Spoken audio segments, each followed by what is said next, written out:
যে সব ইবাদত অপেক্ষা, আবার সবাই শুনবেন মন দিয়ে আর দিলে রাখবেন, সব ইবাদত অপেক্ষা দরুদ শরীফ এর জিকির ও আজকার অতি উত্তম, বেটার, বেস্ট, এবং এর সওয়াব, এর জাযা, এর বদলা রাসূল আরবি সাল্লাল্লাহু আলাইহি সাল্লাম নিজে করবে। তাই কেউ লজ্জা বোধ না করে একেবারে ইশকের পরিচয় দিয়ে রাসূল আরবি সাল্লাল্লাহু আলাইহি সাল্লামের প্রতি ঝুমে ঝুমে দরুদ শরীফ পড়ি। আল্লাহুম্মা সাল্লি আলা মাওলানা মুহাম্মাদ ওয়া আলা আলি সাইয়্যিদিনা মাওলানা মুহাম্মদ সাল্লাল্লাহু আলাইহি সাল্লাম। তোমার আশায় আশায়, একটা দামটা স আর একটা তালিবস, তোমার আশায় আশায় আকাশ জ্বালাই চাঁদের বাতি, তোমার আশায় আশায় আকাশ জ্বালাই চাঁদের বাতি, পাখিরা সব বাসায় বাসায় তোমার আগমনে যে গায়। কি গেছিল? আল্লাহুম্মা সাল্লি আলা মাওলানা মুহাম্মাদ ওয়া আলা আলি সাইয়্যিদিনা মাওলানা মুহাম্মাদ। আল্লাহুম্মা সাল্লি আলা সাইয়্যিদিনা মাওলানা মুহাম্মাদ ওয়া আলা আলি সাইয়্যিদিনা মাওলানা মুহাম্মদ সাল্লাল্লাহু আলাইহি ওয়াসাল্লাম। অভ্যাস মোতাবেক আমি একটা উর্দু না মাত্র 3টা ছন্দ পড়ব, কারণ সময় তো কম।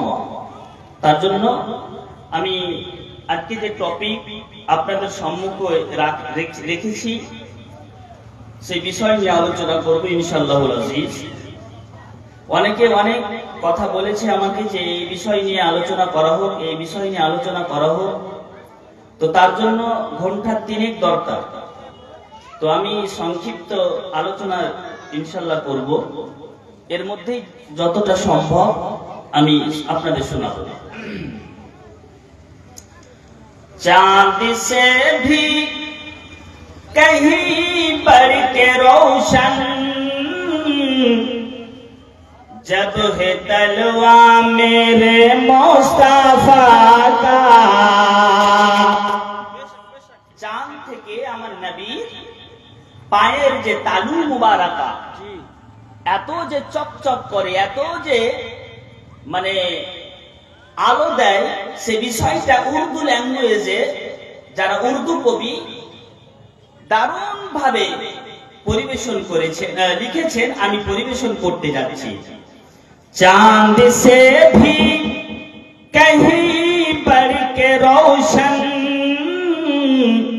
जब है तलवा मेरे मुस्ताफा का। चांद से भी कहीं बढ़ के रोशन जब है तलवा मेरे मुस्तफा का। सोचिए आप ही कैसा होगा फिर यो चेहरा मेरे मुस्तफा का। खूब सहज उर्दू। कत्ल करने को आए थे लेकिन उनका चेहरा जो देखा उमर ने। कत्ल करने को आए थे लेकिन उनका चेहरा जो देखा उमर ने। कत्ल करने को आए थे लेकिन उनका चेहरा जो देखा उमर ने। उनका चेहरा जो देखा उमर ने मुस्कुराते हुए पढ़ लिया है फिर यो कलमा मेरे मुस्तफा का। चांद से भी कहीं बढ़ के रोशन जब है तलवा मेरे मुस्तफा का। इश्क उल्फत दुनिया का दुल्हा आला हजरत के दिल की सदा है। इश्क उल्फत दुनिया का दुल्हा आला हजरत के दिल की सदा है। आला हजरत के दिल की सदा है। जिसको कहते हैं काबे का काबा ओ है रौजा मेरे मुस्तफा का। चांद से भी कहीं बढ़ के रोशन जब है तलवा मेरे मुस्तफा का। আমি আলোচনা শুরু করছি, যারা বাইরে আছেন তাড়াতাড়ি চলে আসুন। প্রশ্ন করব, উত্তর আমি দিব। এই পৃথিবীতে সর্বপ্রথম কার বাড়ি করা হয়েছে? এই পৃথিবীতে সর্বপ্রথম কার ঘর তৈরি করা হয়েছে? সেই ঘরের নাম কি? এটা নিয়ে আলোচনা করব। তার জন্য আপনাদের শোনা, আপনাদের আশা লাগবে। আমরা জানতে পারবো যে পৃথিবীর মধ্যে সর্বপ্রথম কার ঘর নির্মাণ করেছেন। তাহলে ইতিহাস পড়ি, ইতিহাসের নাম বলে দিই। আশরাফুল মুস্তাফা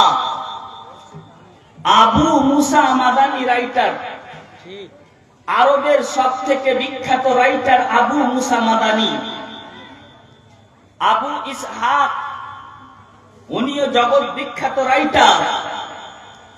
তারপরে ইবনে হিশাম ইনিও বিশাল বড় রাইটার।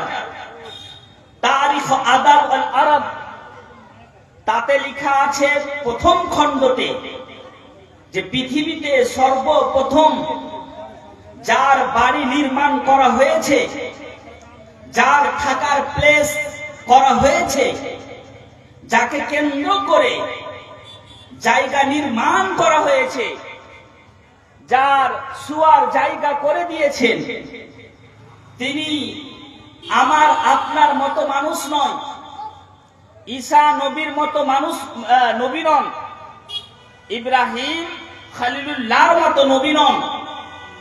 আলা হযরত বলছেন নবী तो चमक तुझसे पाते हैं सब पाने वाले, मेरा दिल भी चमका दे चमकाने वाले। আলা হযরত বলছেন ওই লোকটার বাড়ি করেছে, উনার নাম যে যার ব্যাপারে আলা হযরত লিখছেন যে सरवर कहूं के मालिक ও मौला कहूं तुझे बागे खलील का गुले ज़ैबा कहूं तुझे तेरे तो वस्फ ऐब तना ही से है बरे हैरान हूं मेरे शाह मैं क्या क्या कहूं तुझे लेकिन रज़ा ने खत में सुखन इस पे कर दिया खालिक का बंदा खल्क का आका कहूं तुझे।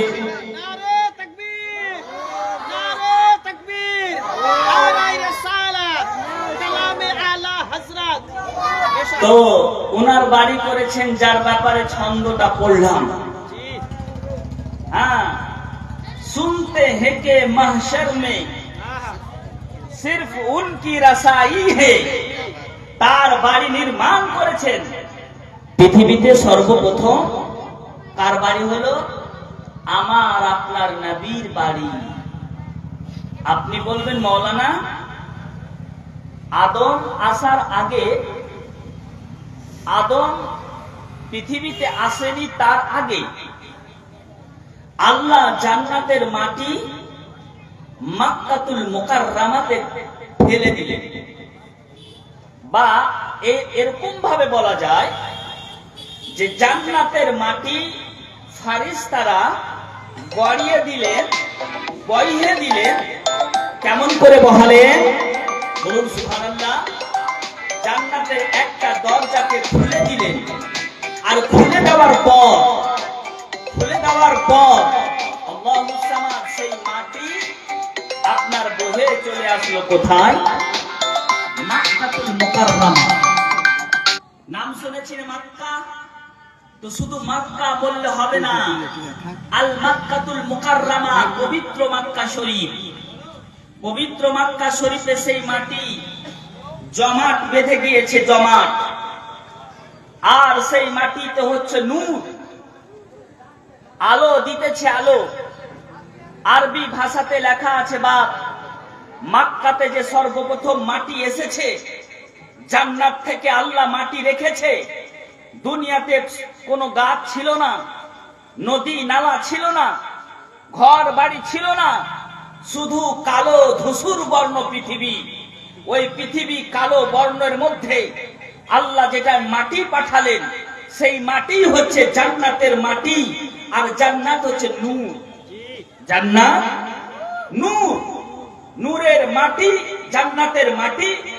মক্কা মুকাররমাতে আপনার জমাট বেঁধে গেল ছোট মোটো টিলার মতো, টিলা, ছোট মোটো টিলার মতন আপনার উঁচু হয়ে মাটিটা জমাট বেঁধে গেল। ইতিহাস রাইটার লিখছেন যে সেখান থেকে ফোকাস দিচ্ছে নূরের, তো কাদুররাতিল বাইদা, মতির মতো চমকাচ্ছে সেই মাটি। আবার সেখান থেকে কিছুদিন থাকার পর ভাসতে ভাসতে ভাসতে ভাসতে ভাসতে ভাসতে ভাসতে চলে গেল কোথায়? আল্লাহুস সামাদ, মদিনা তৈয়বাতে, যেই জায়গাতে বর্তমানে নবীর মাজার শরীফ আছে। সেই মাজার রাউজায়ে মুতাহহারাতে নবী যেই জায়গাতে লম্বা হয়ে শয়ন করবেন, নবী যে সেই কবর মোবারকাতে আপনার নামাজ পড়বেন, ইচ্ছাকৃত কবরের মধ্যে নিজের শরীয়তি বিধান, নিজের মন মতন কাজ করবেন মুস্তাফা জানে রহমান। সেই জায়গার মাটি, সেই জায়গাতে মাটি গিয়ে জমাট হয়ে একেবারে বরাবর হয়ে বসে গেল। বলুন সুবহানাল্লাহ। মাটি সর্বপ্রথম আসলো কোথায়? এই ভুলে গেলাম, অ্যাটেনশন নাই। মাটি সর্বপ্রথম মক্কাতে আসলো। মক্কাতে কিছুদিন থাকার পর মক্কা থেকে মাটি ভাসতে ভাসতে ভাসতে ভাসতে মদিনা গেলেন। তখন কিন্তু আপনার জমির চাষাবাদ ছিল না, তখন বাড়ি ঘর ছিল না, শুধু পৃথিবী কালো রূপ, কালো রূপ, ধূসর বর্ণ ছিল, এক কথায় কুৎসিত বর্ণ ধারণ করেছিল। তখন সেই মাটি আপনার মদিনাতে গিয়ে বসে গেল। এমন বরাবর হয়ে বসলো, মাটি বসার পর এইবারে আল্লাহ বলতেছেন, ও ফারিস্তা মন্ডলী, ফারিস্তাদের সর্দার যার নাম রুহুল কুদ্দুস, রুহুল আমিন, যার টাইটেল যাকে বলা হয় জিবরাইল আমিন, সিদরাতুল মুনতাহাতে থাকে। আল্লাহ ডেকে পাঠালেন, জিবরিল কো বুলাও। জিবরিল আমিন চলে আসলেন, জিবরাইল আমিন চলে আসলেন, বলে যাও এবার দুনিয়াতে যাও।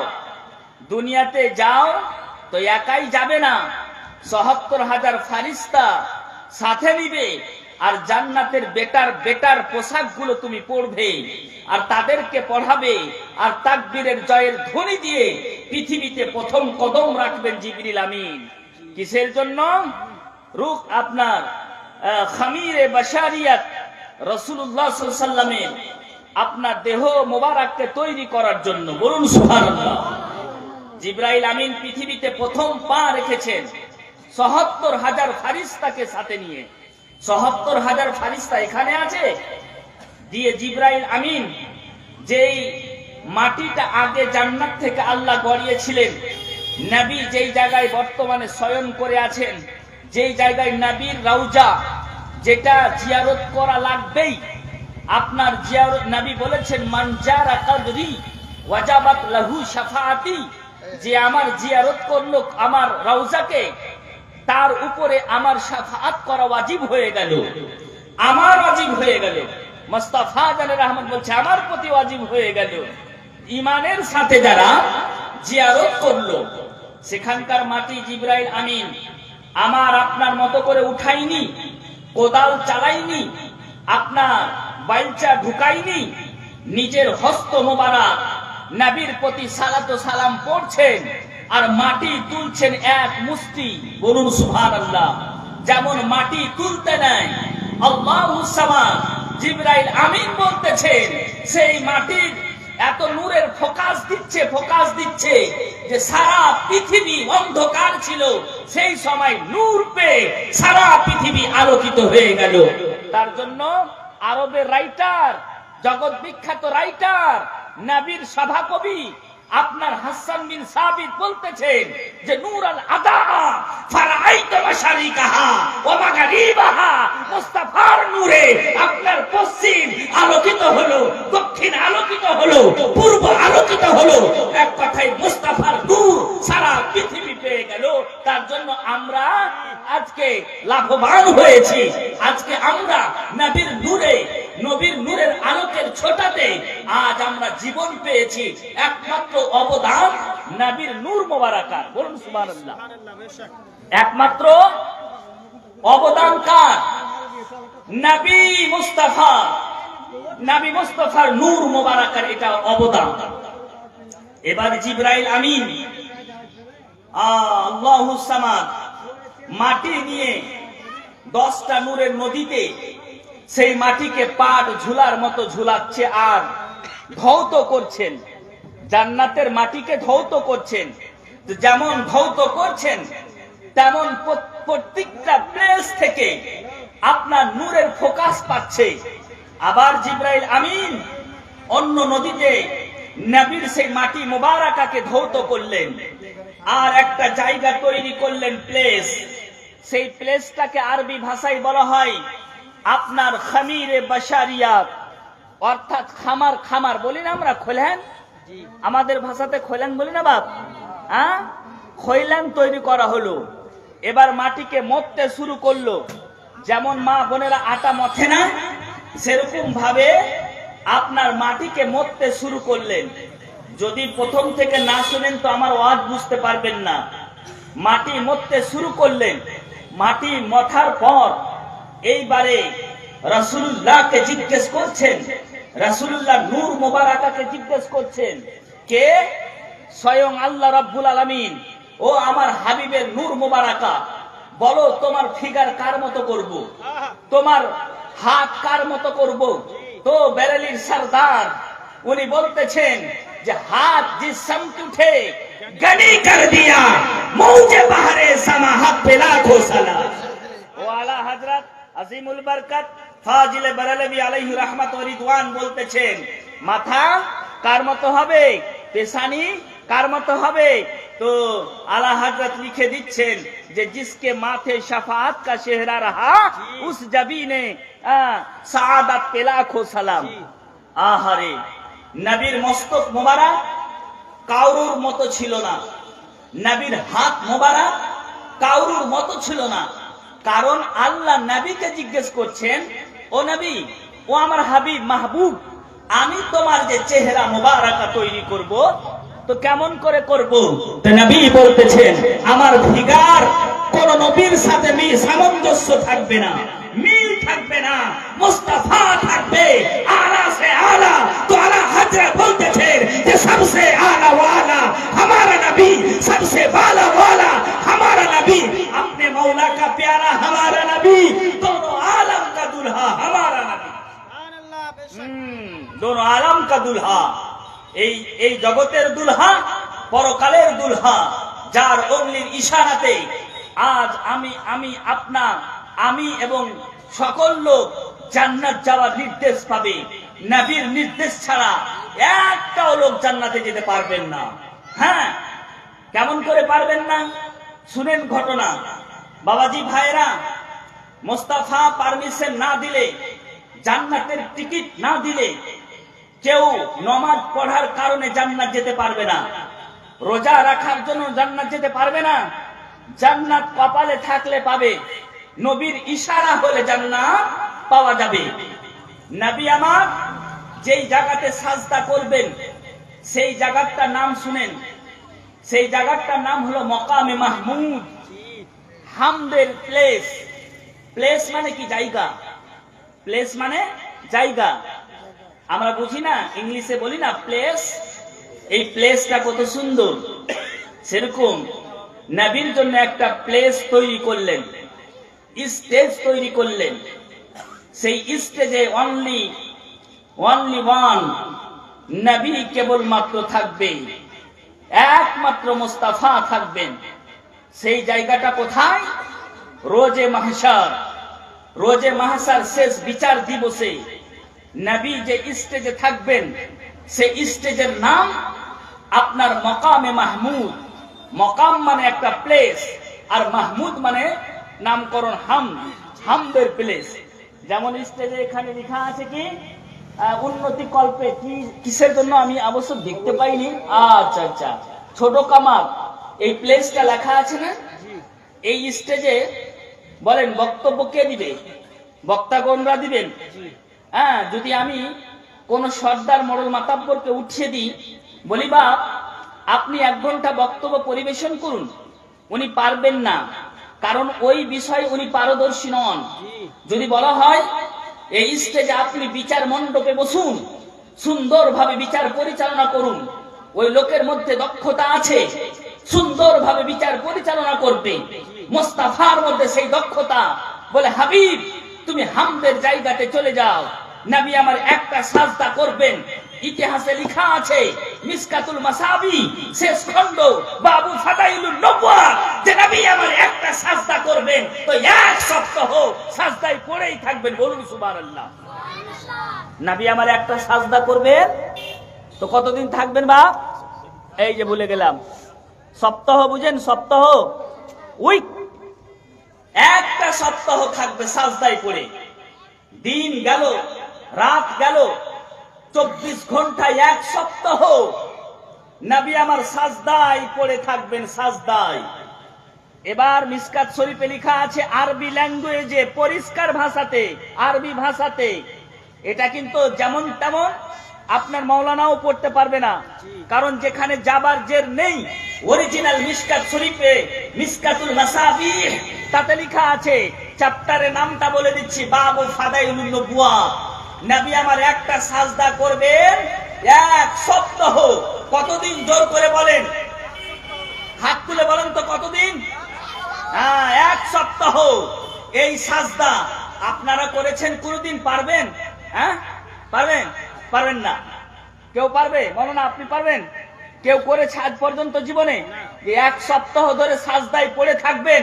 ও ছোট কামাতবাসী শুনে যান, পৃথিবীর বুকে এমন কোন নবী আসেননি যে 1 সপ্তাহ সাজদায় অবনত থাকবেন, সাজদায় পড়ে থাকবেন।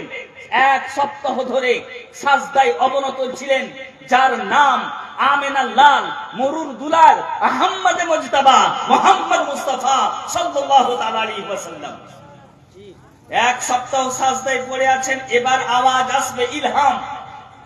আমি সুর করি নাই জন্য যে সুর করলেই কিন্তু বেশি কথা বলতে পারবো না, না গো, সুর করলে বেশি কথা বলতে পারবো না। তার জন্য এখন সুর করি না, যখন জীবনী করি তো বড় বড় ঘটনা আস্তে আস্তে আস্তে আস্তে আস্তে বলতে বলতে মানে ফারেক্কা এক্সপ্রেস, ফারেক্কা এক্সপ্রেসের মতো চলতে চলতে যাই। এখন চলছে কি আপনার দুরন্ত এক্সপ্রেস। ও বাবাজি শুনেন, এক সপ্তাহ সাজদা পড়ে থাকবেন।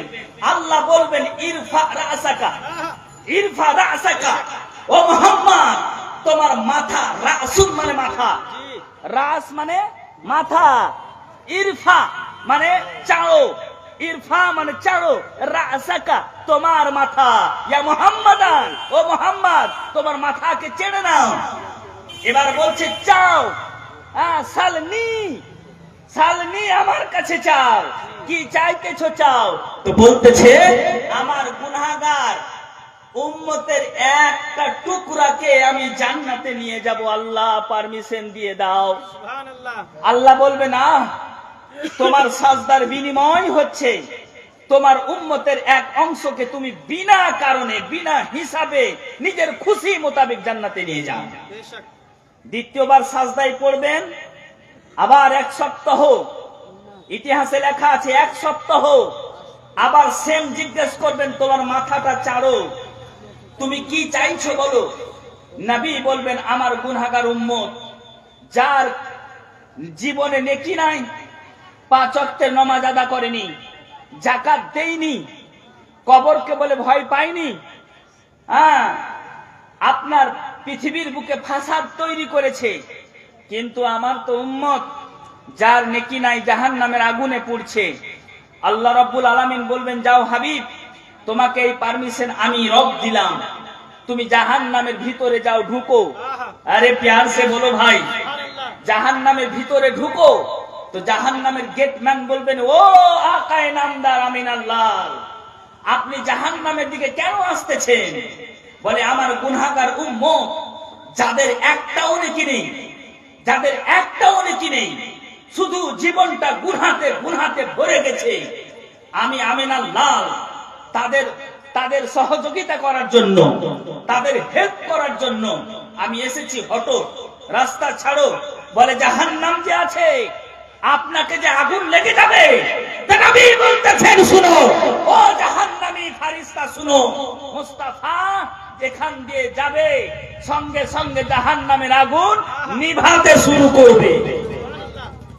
নবী যেমন জাহান্নামের গেটে পা দেওয়া মাত্র আগুন নিভে গেল, রাস্তা তৈরি হয়ে গেল, অটোমেটিক্যালি রাস্তা, শীতল রাস্তা, শীতল ঠান্ডা রাস্তা, ঠান্ডা, যেই রাস্তাতে চললে মানুষ আরাম পাবে, শরীরের মধ্যে একটা ইমিউনিটি পাওয়ার আসবে, এনার্জি আসবে, সেই রাস্তা জাহান্নামের মধ্যে তৈরি হয়ে গেল। মুস্তাফা যেতেছেন আর দেখতেছেন এটাই উম্মতটা আমার জীবনে কোনো গুনাহ নেকি করেনি, ওর পাখনা ধরে জোর করে বলবে যা জান্নাতে যা, আর জান্নাতের গেটম্যানকে বলবি যে আমেনা লাল পাঠিয়েছে জান্নাতে, বলুন সুবহানাল্লাহ। আবার এগোবেন, চিনবেন এই আমার উম্মত, সঙ্গে সঙ্গে ওর পাখনা হাত ধরে বলে গো গো, দৌড়িয়ে যা, রাস্তায় একটুকু দাঁড়াবি না। আর বলবি গেটম্যানকে জান্নাতে যে কে পাঠিয়েছে, তো বলবা যে আমেনা লাল পাঠিয়েছে, মরুর দুলাল পাঠিয়েছে। সুবহানাল্লাহ। এক এক করে জাহান্নাম থেকে চুনে চুনে মুমিন মুসলমানকে, যার মধ্যে ঈমান আছে, ঈমান, তাদের হাত ধরে নবী নিজেই বলে মাওলানা কোন কিতাবে আছে দেখে যেতে হবে। আমি আপনাদেরকে পরিষ্কার বলে দিচ্ছি, কেবিএস মাদ্রাসাতে যান, কিতাবটার নাম মিশকাতুল মাসাবিহ, লাস্টে বড় হা আছে, সেই কিতাবের শেষ চ্যাপ্টার লেখা আছে। আমি স্টাডি করেছি, স্টাডি করার পর আপনাদের সম্মুখে বক্তব্য দিচ্ছি। এখন লাইভ হচ্ছে, কোন মুফতি কোন মুহাদ্দিস যদি বলে দেয় যে নাই লিখা, তাহলে তাকে ধরে নিয়ে আসবেন। আমি যেটা বলি সেটা প্রমাণ করতে পারি। বাবাজি ভাইরা, নবীর পাওয়ারফুল পাওয়ার, নবীর পাওয়ার আদম থেকে বেশি, ঈসা থেকে বেশি। আরে আদম নবী তো নবীর উম্মত হওয়ার জন্য খোদার কাছে আপনার দরখাস্ত পেশ করেছিলেন, ঈসা পেশ করেছিলেন যে আমাকে আদম সাফিউল্লাহ না বানিয়ে মুস্তাফা জানে রহমতের গোলাম বানিয়ে দিতেন, আমার জীবন ধন্যময় হয়ে যেত। হ্যাঁ, আপনার ঈসা রুহুল্লাহ বলে আমাকে রুহুল্লাহ না বানিয়ে শেষ নবীর উম্মত হতাম, আমার জীবনটা ধন্যময় কল্যাণময় হয়ে যেত, আমি বেটার বেস্ট থাকতাম।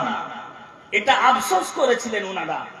বাবাজি ভাইরা, এবার চুন চুন করে ধরে ধরে জান্নাতে মুস্তাফা জানে রহমত নিয়ে যাচ্ছেন, আর বলে দিচ্ছে, যা বলে দিস গেটম্যানকে, গেটম্যানকে বলে দিও যে আব্দুল্লাহর বেটা আমেনার লাল মরুর দুলাল আব্দুল মুত্তালিবের পোতা, এই কথাটা বলে দিও, তোমাকে আটকাতে পারবে না। এবার জান্নাতের গেটম্যান বলছে, কে পাঠিয়েছে? তুমি তো জাহান্নামী। বলে নবী মুস্তাফা পাঠিয়েছে। বলে যাও, তোমার জন্য রাস্তা ছাড়া আছে, চলতে যেতে পারো। শেষমেশ এমন হলো, কিছু লোকের একটাও নেকি নেই, ঈমান দুর্বল। ওই দুর্বল ঈমানি লোক একটা দরুদের পাট্টা কেউ যদি একবার দরুদ পড়ে থাকেন, শুনেন, ছোট কামাতবাসী জালসা অনেক শুনি, কিন্তু আমরা মনে রাখি না দরুদের যে কত গুরুত্ব, এটা কথাটা মনে রাখেন। যখন আপনার একটাও নেকি থাকবে না, নবী সেই জায়গায় ঘুর ঘুর করবেন, ঈমানি আপনার জজবাতে মুস্তাফা জানে রহমত শুধু খুঁজবেন খুঁজবেন যে আমার গুনাহগার উম্মতকে কেমন করে জান্নাতে নিয়ে যায়। তার জন্য পিছন দিক থেকে দরুদ লেখা একটা কাগজ মিজানের একটা পাল্লাতে রেখে দিবেন, আপনাকে ওজন করা হবে। ফারিস্তা তখন দেখবেন যে ব্যাপার কি, একটু আগে তো ওজন করলাম, তার নেকি হালকা ছিল, এখন সাকিলুন ভারী কেন?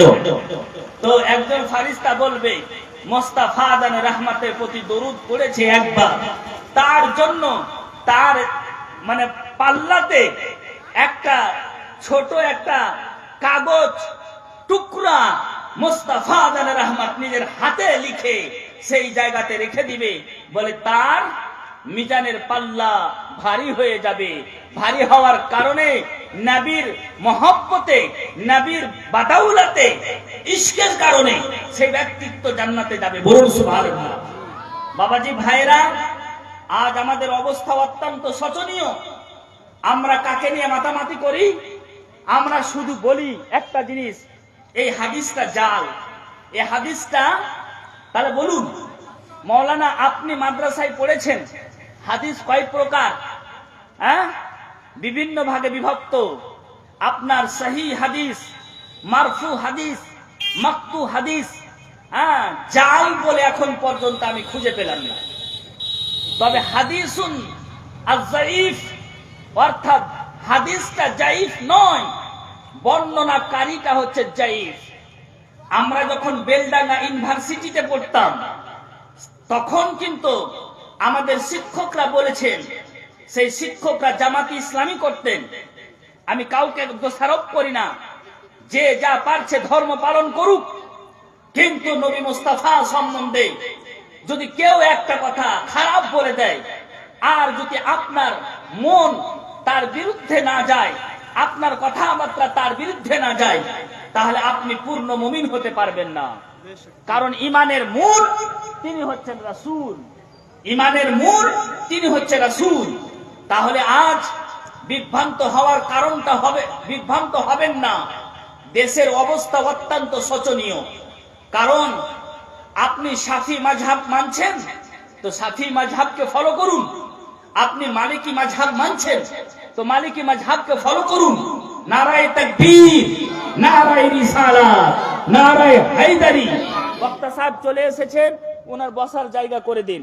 আমি সংক্ষিপ্ত শেষ করে দিচ্ছি, উনি রেস্ট নিতে নিতেই আমি শেষ করে দিব। শুনেন, আপনি যেই মাযহাব মানুক না কেন, মাযহাবকে অনুসরণ করতে হবে, সেই ইমাম সম্বন্ধে জানতে হবে। ইমাম শাফি কি সেটা জানতে হবে, ইমাম মালিক, ইমাম হাম্বলি ওনার সম্বন্ধে জানতে হবে। চারজন ইমামকে মানতেই হবে, নচেত আপনি উজু করার সময় ডিফল্ট পড়বেন। কেমন করে? এইটা বলে শেষ করে দিচ্ছে হাজরাত। আপনার টুপি কিনে চলে গেছি, কিছু মনে করবেন না। এটা আপনারই মহব্বত, আর কিছু না। আমি প্রত্যেকটা বক্তাকে ভালোবাসি, এটা আমার অভিনয় নয়। প্রত্যেকটা স্টুডেন্ট থেকে যার মধ্যে জ্ঞান আছে, আমি মনে করি যে সেটা হচ্ছে আমার কলিজার টুকরা ভাই। কিসের জন্য? আজ আলিমের মধ্যে বিভ্রান্ত আছে কিনা বলেন, মানুষের মধ্যে বিভ্রান্ত আছে কিনা বলেন। কিন্তু মোস্তাফার ক্যারেক্টার এটা ছিল না। মোস্তাফা জান রহমাত বলেছেন যে প্রত্যেকটা মানুষের সাথে তোমার ভ্রাতৃত্বের বন্ধন থাকবে। পবিত্র কোরআন বলে দিচ্ছেন, আল মুমিনু লিল মুমিনি ইখওয়াতুন। বলুন সুবহানাল্লাহ। একজন মুমিন আর একজন মুমিনের সাথে পরস্পর ভাই ভাই। আর নবী তো বলে দিচ্ছেন যে কুল্লু মুমিনুন ইখওয়াতুন, প্রত্যেকটা মুমিন ভাই ভাই। মূলত কারোর সাথে ঝগড়া করো না, নামাজ নিয়ে ঝগড়া করো না, হাত উঠা নিয়ে ঝগড়া করো না। ও করছে করতে দাও, তুমি এখানে হাত বাঁধবে না কপালে হাত বাঁধবে আপনার ব্যক্তিগত ব্যাপার। কিন্তু একবার জেনে নেওয়া দরকার তাদের কাছ থেকে যারা জ্ঞান অন্বেষণ করেছে, অরিজিনাল ওই ব্যাপারে পারদর্শী, যারা অনার্স করেছে, যারা ডিপ্লোমা করেনি, যারা মাদ্রাসায় অরিজিনাল অনার্স কোর্স করেছে। আলিমের মধ্যে অনার্স হয়, অনার্স। কেমন করে? এই তলবা এজাম মাওলানাগণ জানতে পারেন। একটা কারি কেরাতের পরে আপনার ফাজিলাত পাস করা হয়, আর সেই জায়গাতে 6 খান হাদিস পড়ানো হয়। তারপরে মুফতিদের কাছ থেকে জানতে হয় যে এটা ঠিক না বেঠিক। আজ বাংলা পড়ে আমি এমএ পাস করার পর এডুকেশন অনার্স করলাম, ইংলিশ অনার্স করলাম, তো আমি সনেট গুলো বলে দিতে পারবো, আমি বিভিন্ন মনীষীদের শিক্ষার সংজ্ঞা বলে দিতে পারবো। কিন্তু আমরা বাংলা পড়ে আমরা কখনো বলতে পারবো না যে এটা আসল না এটা বেশি। কিন্তু আজ কিছু সংখ্যক দল আমাদেরকে বিভ্রান্ত করার জন্য তারা বলছে এই হাদিসটা আপনার জাইফ হাদিস, এটা জাল হাদিস। না বাবাজি ভাইয়েরা, হাদিস কখনো জাল হতে পারে না। হাজা হাদিসুন যায়িফ এটা হতে পারে, হাজা হাদিসুন সহিহুল ইসনাদ আপনার সহি ইসনাদ হতে পারে, মারফু হতে পারে, মাকতু হতে পারে, আপনার মুনকাতা হতে পারে, কিন্তু কখনো জাল হয়নি। এই বিষয়গুলো নিয়ে আমরা মতবিরোধ করতে যাব না।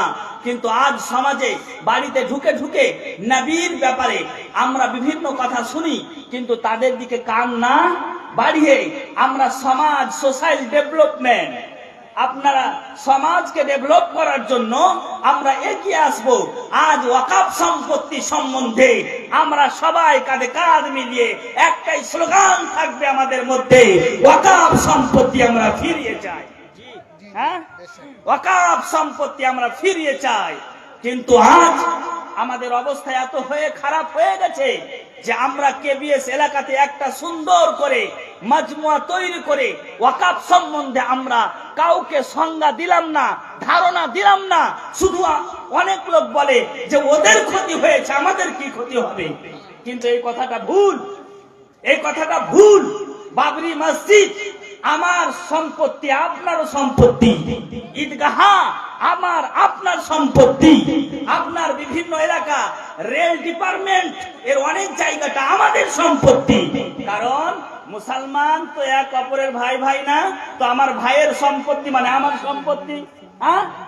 আমার সম্পত্তি। মসজিদ যিনি অফ করে গেছেন, আবদ্ধ করে গেছেন, হয়তো আমার দাদু লাগলো, আপনার ভাই লাগলো, কারুর কোনো কুটুম হলো, কিন্তু একদিক দিয়ে আমারও তো ভাই হলো ইমানি ভাই, ইমানি ভাই। তাহলে মসজিদটা ওয়াকফ, সকলের অধিকার, সেই জায়গাতে ঢুকতে পাবে সবাই। যাই হোক বাবাজি ভাইরা, সময় তো পেলাম না, এটুকুর মধ্যে আমার বক্তব্যের ইতি রেখা টেনে দিচ্ছি।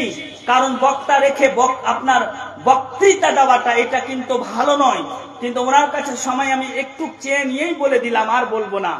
বাবাজি ভাইরা, আজ আপনারা সাবধান হন।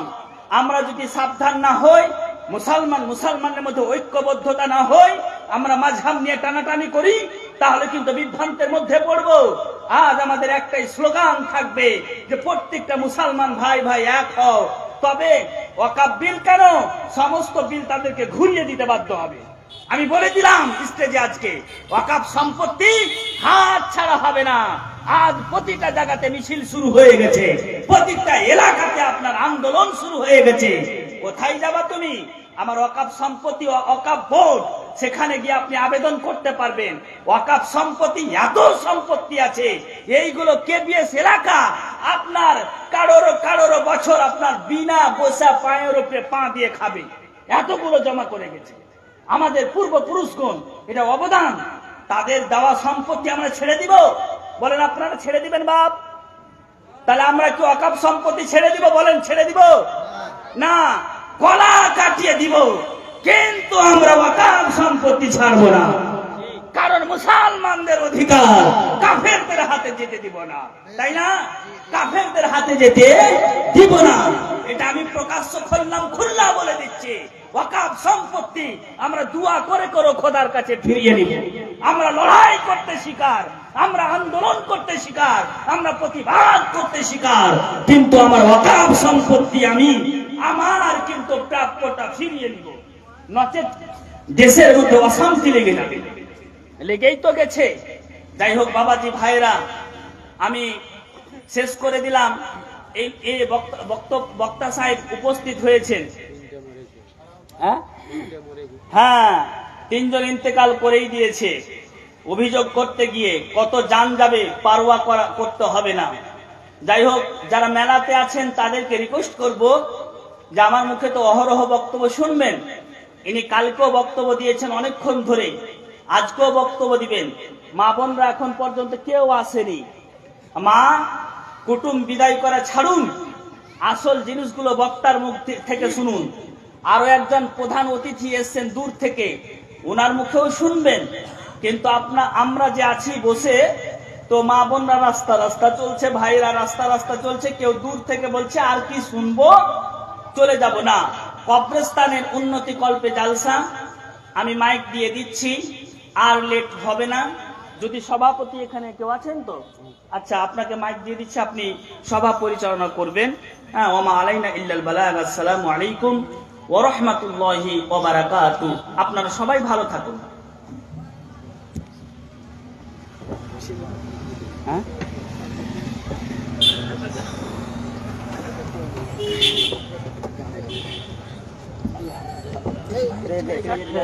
হ্যাঁ, হ্যাঁ, এটা চার দিন।